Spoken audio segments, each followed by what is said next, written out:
트럼프 미국 대통령 얘기 좀 해볼게요. 지난번 갑작스레 한국에 대한 상호 관세를 무역협의 이전 수준으로 올리겠다고 폭탄 발언을 하면서 이거 왜 이래 정말 이거 국회에서 처리 지연하는 거 말고 또 다른 계산이 있는 거 아니야? 라는 추측이 나왔습니다.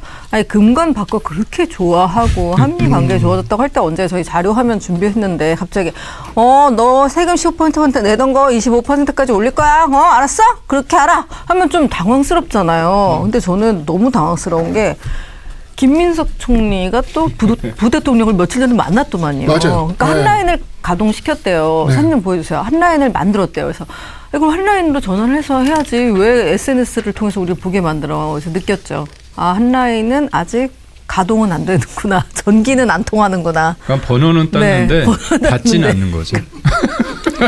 혹시 알아? 딴 번호 준지? 아니, 저 한라인 발언 때문에 진짜 민망했을 것 같아요. 김 총리는. 그렇죠. 그러니까. 지금 김민석 총리 뭐 했나라는 이 말이 지금 돌고 있고. 진짜. 네. 저희가 기억나시는지 번호 많이 따인 거 많이 번호를 너무 땄나 보다. 아니 근데 제가 다른 번호를 자주 쓰거든요. 죄송합니다. 죄송합니다. 네. 하여튼 그래서 지난해 9월에 저희가 그 유재하 변호사랑 저랑 또 뭐 설정환 변호사랑 해가지고 우리가 정보공개 신청을 하지 않았습니까? 그때 이 협상에 대해서. 근데 거부를 했잖아요. 그래서 우재준 의원도 같이 해가지고 같이 했었는데 그래서 정보공개 거부 처분 취소 소송을 저희가 지금 제기를 했죠. 그래서 이러한 부분들에 대해서 소송이 지금 진행 중이긴 한데 소송 결과 기다리지 말고 이제 그냥 전 국민들한테 좀 보여주세요. 아니 우리가 언제까지 이렇게 깜깜이로 당해야 돼. 트럼프의 SNS 한 방에 도대체 뭘 약속했고 뭘 했는지에 대해서 협상을 안 했대. 협상을 했는지에 대해서 좀 보여줘야지. 그 자기들 맨날 그 우리 보수 정부 때 그 뭐 협상해가지고 오면은 맨날 정보공개 청구하고는 소송하고는 그걸로 그 보니까 그 판례들이 잔뜩 있더라고 자기들이 했던 거. 근데 이제 우리가 보수 정치인들 중에서 변호사들 중에서는 처음으로 지금 하고 있는 것 같은데 거의 처음으로 이거 언제까지 이 재판 끌면서 기다릴 겁니까? 우리도 이제 뭔가 좀 대응을 하려면 알아야 되지 않겠습니까? 그렇죠. 주권자들이 알아야죠. 트럼프 대통령은 딜을 잘 너희들이 지키지 않았기 때문에 15에서 25로 하겠다. 그래서 현대차 주가가 확 떨어졌다가 다시 회복되긴 했는데. 왜 뭐 때문인 것 같아요? 근데 두 분 기본적으로 트럼프가 이재명 싫어합니다. 트럼프 대통령 우리 아니 잘 보세요. 아니 제가 뭐 세게 발언하는 게 아니라 전 팩트를 근거로 얘기합니다. 아니 사람이 트럼프는요. 공화당, 뭐 민주당 상관없이 중국에 대한 견제가 중요하잖아요. 그런데 중국에 실시하고 대만에 실시하는 분인데 갑자기 본인이 취임한다면 시프트했잖아요.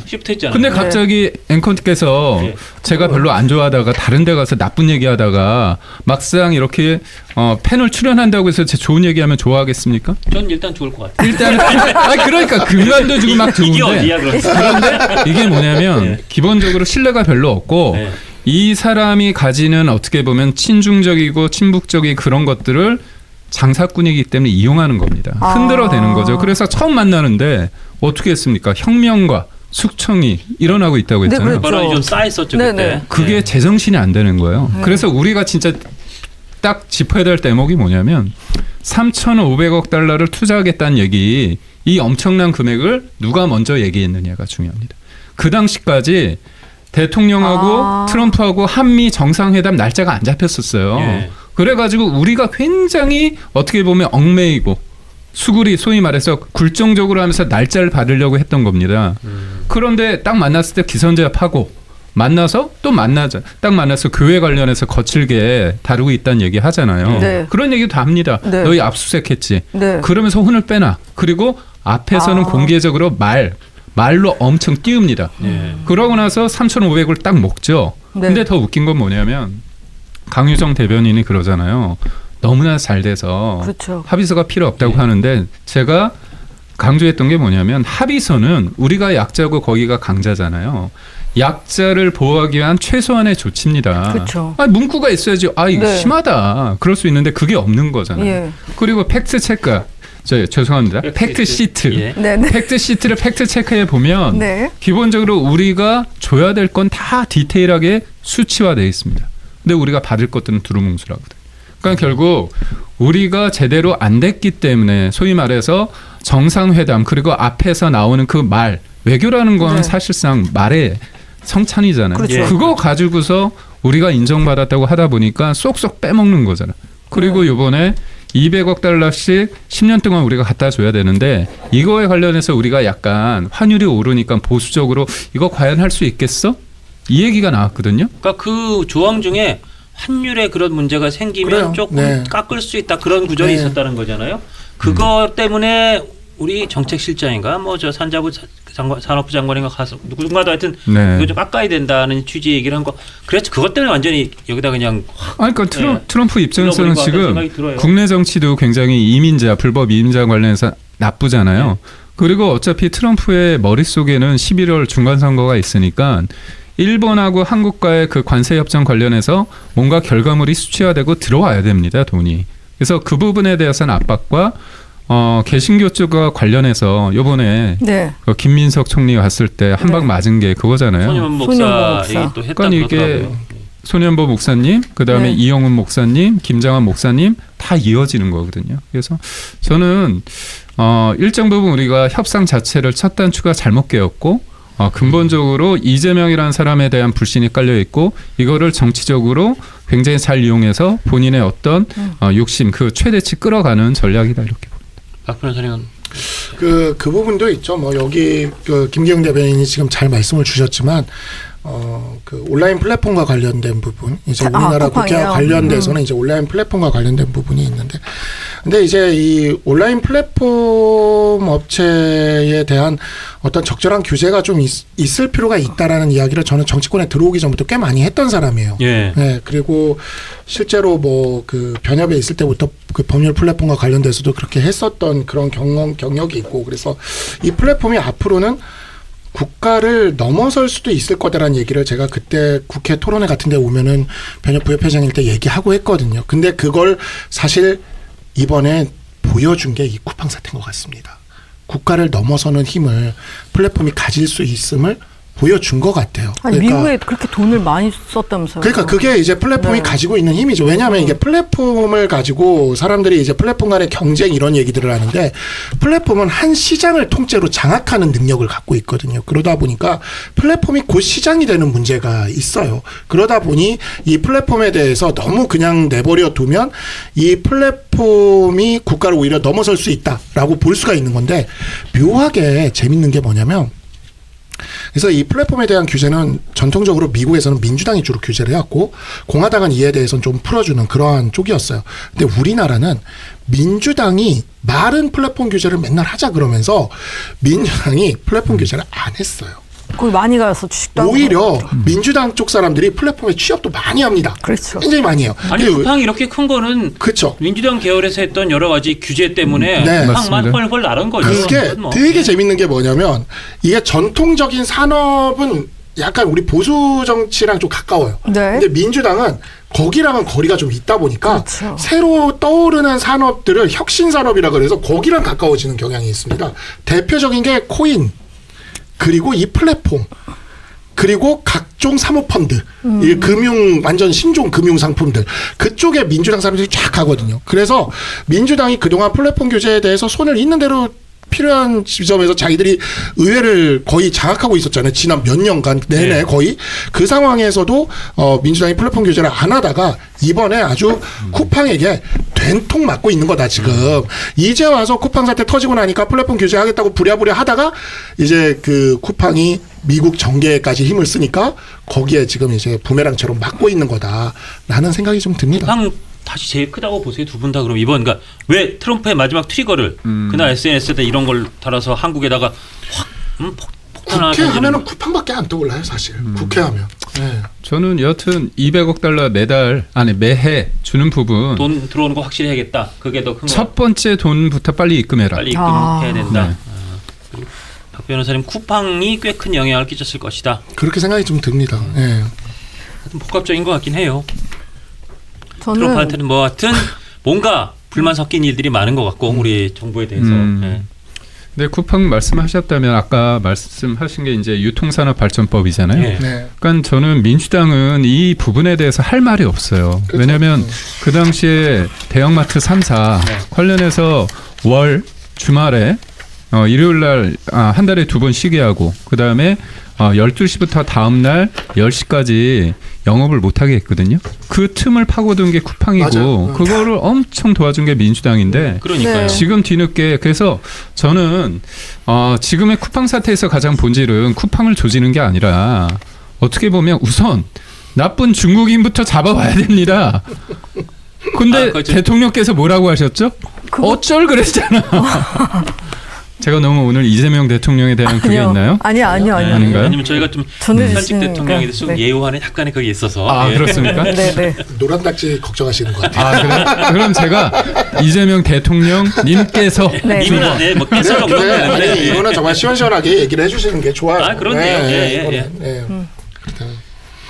그렇습니다. 하여튼 오늘 아침에 떨어진 제일 큰 폭탄은 그 갑자기 SNS에 트럼프가 올린 그쵸. 그거였고 그리고 처음엔 이제 우리 증시도 네. 확 떨어지길래 야 이게 정말 5,000피 갔던 게 이렇게 휘청거리나 했는데 또 우리 시장이 트럼프가 약간 뻥치는 거지 이거 그러면서 엄청난 정말 새로운 걸 만드는 건 아닌가 보다라고 생각한 것 같아요. 그러더니 일단 오늘 증시는 네. 아까 찾아보니까 오늘 다시 올랐어요. 많이 많이 올랐더라고요. 반등했어요. 예. 예. 그러니까 이게 트럼프가 일종의 협상을 최대치로 끌어올리기 위한 하나의 전략이고 이게 이행이라고 얘기를 했잖아요. 네. 네. 이거를 소위 말해서 이걸 무시하겠다, 없던 일로 하겠다는 게 아니라 빨리 이행을 촉구하는 행위고 예. 이게 보니까 공식적으로 정부에 연락 온 건 없다고 그러더라고요. 그러니까요.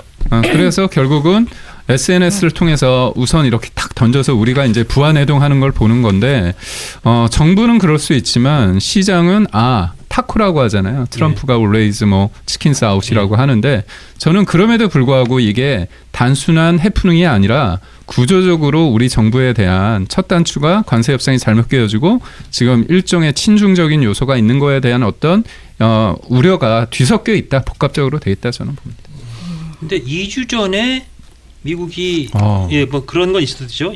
양국이 체결한 조인트 팩시트의 무역 분화 합의 조치 이행을 촉구한다. 맞습니다. 뭐 이런 거를 주한 미국 대사 대리가 백용원 과기 정통부 장관 앞으로 전달했었다. 그럼 사실은 약간 조짐 이상한데 하면서 우리가 막 준비를 했어야 되는데 여기엔 심지어 이제 정국 과기 정통부 장관뿐 아니라 산업통상자원부 산업통상부 장관, 외교부 장관, 공정거래위원장도 참조를 해서 네. 좀 조심해라. 뭐 이런 게 왔는데 거기에 대해서 우리가 뭐 대응을 못했던 게 아닌가 그런 생각이 들긴 들어요. 그러니까 한 라인 만드는데 번호 따는데 너무 정신이 팔려 있었는 것 같아요. 그래서 이제 번호를 받았으니 됐다라고 생각한 것 같은데 근데 전화를 안 하네요. 국가 간의 협의 사항에서 이렇게 대한민국이 뭔가 약속을 지키지 못했다는 식으로 공격을 했고 우리는 당한 거잖아요. 네. 그럼 더 이상 대통령 입장에서는 미국과 굉장히 한미 관계가 좋다. 난 정말 뭐 발전적인 관계를 구축해서 이런 말은 대놓고 하기 힘들어지죠. 어깨 힘 그렇죠. 빠지죠. 예. 그때 이제 에이펙 때도 고생하고 그랬는데 그리고 트럼프의 수가 뭔지 오늘 막 그 소년보 목사 그 중심으로 계속 파봤어요. 네. 근데 이제 결국 답은 그거예요. 미국도 소년보 목사 등을 지지하고 뭐 찰리 커크랑 친하고 뭐 그렇죠. 이런 케이시팩 이런 사람들이 공화당이나 이런 쪽에 돈을 대주는 그러니까요. 지원자이기 때문에 그들이 이거 혹시 우리 소년보 목사님 때문에 이런 말 하는 거야? 라고 하면서 기분을 좋게 만들어 주면서 또 한 방씩 해소하고 간다. 그들의 이게 니즈를 케이시팩의 니즈를 맞아. 한 방씩 해소해주고 간다. 그러니까 네. 트럼프 입장에서는 뭐 잃을 게 없다. 그러면서 그게 왜 그러냐면 미국은 우리나라랑 정치자금법 자체가 다르기 때문에. 그렇다면서요. 근데 또 예. 지금 중간선거를 앞두고 있고 예. 정치자금이 굉장히 지금 필요로 하는 지점이거든요. 그러니까 제가 느끼기에 지금 트럼프 대통령의 저 모습은 그 얘기하신 대로 그 기독교, 네. 그 정치자금을 많이 내줄 수 있는 기독교 세력, 그 다음에 플랫폼 업체. 예. 그렇구나. 이 둘의 돈을 지금 바라고 있는 게 아닌가라는 생각이 드는 거죠. 그러니까 이 둘을 지금 딱 집어서 얘기를 하고 있잖아요. 예. 그러니까 결국엔 역시 트럼프 대통령은 그런 장사꾼의 모습을 여전히 갖고 있구나라는 생각이 드는데 문제는 뭐냐면 우리 정부가 그걸 몰랐냐는 거죠. 그러니까 아, 그러네. 네. 알만한 네. 소리가 그게 분명히 있었어요. 그러니까 그 자리에 있으면은 그거를 알면 그에 네. 대해서 이런 식으로 갑자기 우리 국민들이 이런 식으로 아닌 밤중에 홍두깨처럼 그것도 SNS로 이렇게 두들겨 맞게 이렇게 하면 안 돼. 이건 사고거든요. 예. 그러니까 아무리 뭐 우리가 결국에는 햄버거를 만드는 과정은 볼 필요가 없다고 하지만 국민들은 정치를 맡겼으면 햄버거를 맛있게 먹고 싶은 권리가 있는 거 아닙니까? 예. 근데 그 햄버거 만드는 과정의 그 추잡한 모습들을 다 그냥 다 보여준 거잖아요, 지금. 네. 그러니까 이러한 부분들은 이재명 정부가 책임을 져야 되는 상황 같습니다. 제가 그 신년 기자회견에서 이재명 대통령께서 그 표현을 했잖아요. 그 개신교 관련해서 뭔가 문제가 있다는 식으로 얘기를 하면서 본인이 한 워딩이니까 제가 합니다. 이재명이 죽어야 나라야 산다. 이런 예, 식으로 예. 설교한 거 아니냐. 예. 네, 근데 네. 그 설교를 맞아요. 손현보 목사님이 하셨어요. 근데 그랬더니 취지는 예. 네. 생물학적으로 죽여야 된다는 게 아닙니다. 네.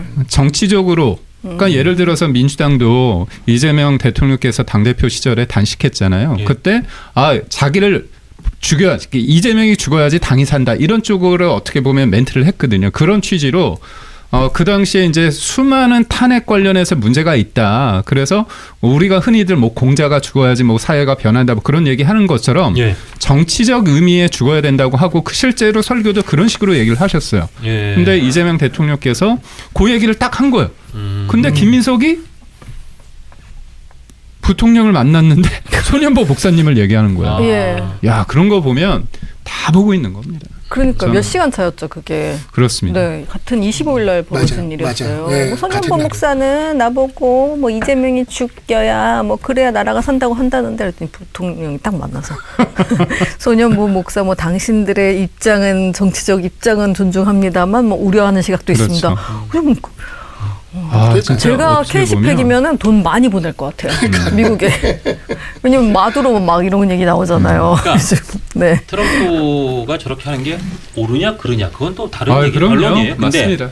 옳으냐 그르냐는 변론인데 현재 수과 대하 전 세계에서 가장 큰 힘을 그러니까요. 갖고 있는 네. 현실적인 미국 대통령이 저런 인식을 갖고 있고 저런 얘기를 서슴없이 꺼낸다 그러면 우리가 저게 어떻게 현실적으로 대응해야 될까? 이건 또 다른 문제고 분명히 아주 엄중하게 생각해야 되는 사안이다. 그 말씀을 드리는 겁니다. 지금. 그러니까 저는 무엇보다도 이재명 정부에서 내세우는 게 실용 외교잖아요. 예. 네. 실용 외교인데 여튼 네. 그 손현보 목사의 그 워딩이 이재명 대통령께서 하신 그 워딩이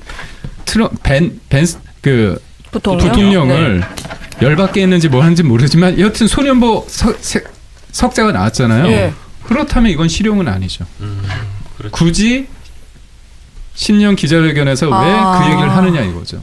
그리고 이걸 봤을 때는 사실 통일교다 신천교다 나아가서 개신교의 일부에 대해서 속된 말로 손보겠다는 얘기였잖아요. 저는 그 표현이 굉장히 좀 무섭다.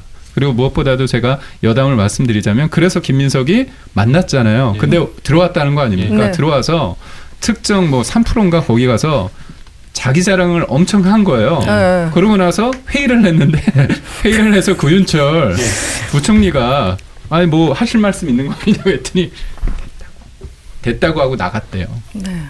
이게 뭡니까? 됐다고 나갔다는 건 무슨 그러니까 뭐냐면 예. 내가 할 말이 없는 거지. 왜 그 사이에 뭐가 있었냐? 트럼프가 SNS에서 SNS 그 사이에 이거에 대해서 있었으니까. 문제를 그렇죠, 제기한 그렇죠. 거잖아요. 그러니까 예. 트럼프가 SNS 글 쓰기 전에는 3% 나가서 요번에 부통령 번호도. 만나서 뭐 하고 한라인하고 막 한라인. 다 번호 따고 그 얘기를 막 신나게 했는데 막상 회의를 하는데 오늘 네. 회의를 하는데 김민석 총리한테 기회를 준 거예요. 그렇죠. 구윤철 부총리가. 구윤철님이 되게 눈치가 없으시네요. 눈치가 없죠. 먹인 겁니다. 먹인 겁니다. 어떻게 와 이렇게 눈치가 없으신가? 일이 있다고 나갔다고. 아 그러세요? 아 구윤철님 진짜 너무 나쁘네. 지금 미국 가서 다 놀고 왔냐? 막 사람들이 다 총리랑 비웃고 부총리니까 있는데. 평소 뭐 또 있었는지도 쌓인 게 모르죠. 값지 예, 뭐 이런 예, 거 뭐 있었나 우리가 보죠. 모르는 그런 게 있어요. 뭔가 있었나 보죠. 아 그리고 이재명 대통령 입장에서 이런 생각 할 것 같아요. 와 진짜 나보다 더 훌륭한 대통령이 있구나 이런 생각할 것 같아요. 아니 진짜 컨트롤이 안 된다. 왜냐면 너무 강력한 힘을 갖고 있다. 우리나라도 그렇죠. 빨리 저렇게 강해지자. 그런 예, 생각을 쭉 하실 것 그러고. 같습니다. 또 기축 통화를 꿈꾸실지 않을지 걱정이 됩니다. 네. 하여튼 뭐 우리가 도저히 예측할 수 없는 트럼프의 행보이지만 더군다나 실용 정부, 실용 외교, 실용 정치를 내거는 이 정부라면 더 실용적으로 해야 되지 않냐. 지금 보이는 모습은 굉장히 비실용적이다. 그렇죠. 이 영상이 마음에 드셨다면 압도적인 좋아요와 구독, 알림 설정 부탁드립니다. 뉴스트라 타노스!